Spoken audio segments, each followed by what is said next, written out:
కందుకూరులో government hospital పక్కన ఉన్న సరియు హోటల్లో ఏసీ రిపేర్ చేయడానికి ఈరోజు వచ్చేసాం.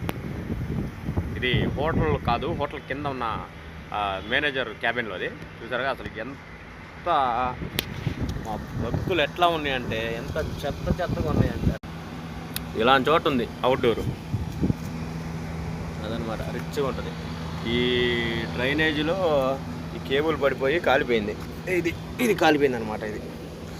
ఇది కాలిపోయి షార్ట్ సర్క్యూట్ వచ్చింది. రారా బుజ్జికండ జూమ్ అవరా, ఏందిరా బ్యాక్ వస్తుంది కానీ ముందు రావట్లేదు. సరే బ్యాక్ వస్తుంది కానీ ముందు రావట్లేదు. ఓకే, ఈ వైర్ కాలిపోయేలకి ఏసీ ఆగిపోయింది అనమాట అవుటర్. ఇది సరియు హోటల్ బ్యాక్ సైడ్ ఇది, అదనమాట. అట్లుంటుంది మరి మనతోటి డెడికేషన్. ఇక్కడ జాయింట్ కొట్టేసాం నీట్గా. ఓకే, ఇంకా ఎటువంటి ఇబ్బంది లేకుండా వైర్ కూడా హ్యాపీగా వాటర్ లేకుండా పైన పెట్టేసాం. ప్రతి ఒక్క టెక్నీషియన్ ఇట్లా వైర్ ఏదైనా వస్తే ఇలా కింద వదిలేయకుండా పైన పెట్టాలి. సబ్స్క్రైబ్.